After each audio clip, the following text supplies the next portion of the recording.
and I want everybody here to imagine this. You're in your house, you go to open the faucet, and no water comes out. You go into the bathroom, you go to take a shower, no water comes out. You go outside, you go to water your lawn or your garden, and no water comes out of the hose. Well, this is where we're going to be heading if we don't do something about this drought. This drought is a lot worse than we think it is, and I believe we need to create more sense of urgency by becoming more aware and becoming more educated on this drought. Today I will be talking about some of the history of the drought in California. I'll be talking about some of the effects that it's had on us in the last couple months, in the last year, and I'll also be talking about some of the solutions that we can all do here. So to start off is the history.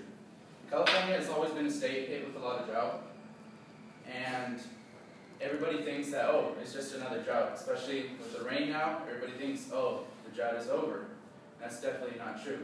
In 2013, California received less rain than any year since it became a state in 1850.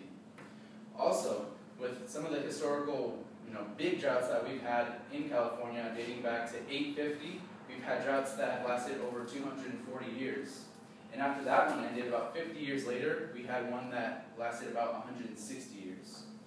We can track these things by looking at tree rings, looking at soil sediment, and we've documented droughts lasting 10 to 20 years in the last 1,000 years.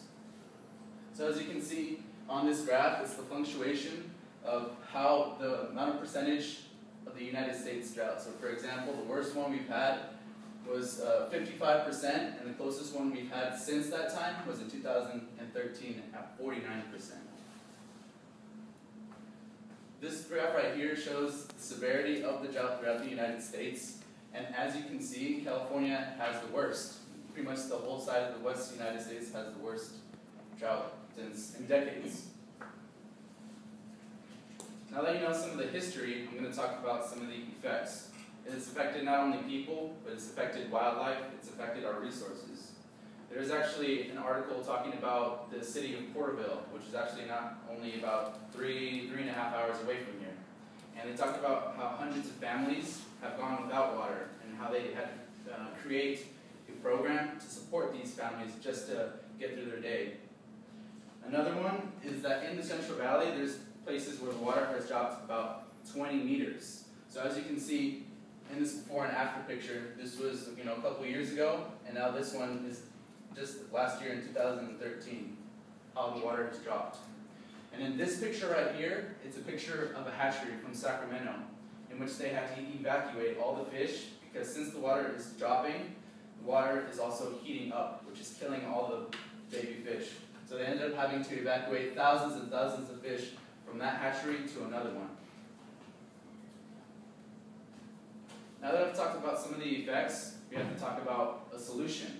So as you can see here, it's save water. The world is in our hands, and it really is. One of the first things that we can all do is becoming more aware. There was an article talking in San Jose Mercury News that said that San Jose wasn't ready to find people, because in cities like Sacramento, Pleasanton, and Santa Cruz, they're finding people and actually finding them to find them for their overuse of water.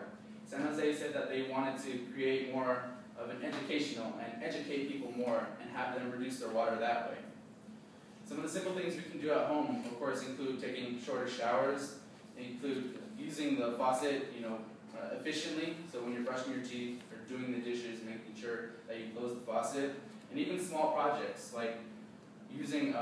You get a plastic bottle, you fill it up with some rocks or some sand, and you can put it in the back tank of a toilet, and when you flush, it won't use as much water, saving up to 5 to 10 gallons. So imagine we have about 20 people in here, that's over 100 to 200 gallons of water saved each day. Another thing we can all do is just checking for leaks. Leaks are a big important part. People don't think that just because it's just a drop, that it's not important, but that's definitely not true. Just leaks in general can end up using a lot of water.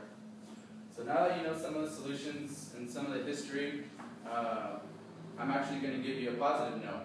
In San Jose, we wanted to reach a 20% reduction in use of water, and we've actually gotten it down to 14%, which is a lot better than a lot of the cities around us. So if we can just put a little bit more effort, becoming more aware, becoming more educated, then we can get up to 20% and even surpass that. I hope everybody here learned something today, whether it was something historical, whether it was a new effect, or something, whether it was a new solution. And we cannot ignore this. This is happening here in the United States. This isn't just happening in third world countries. And I want to leave you off with this. Ask yourself this. You want to live in a country like this? Think about it. You decide.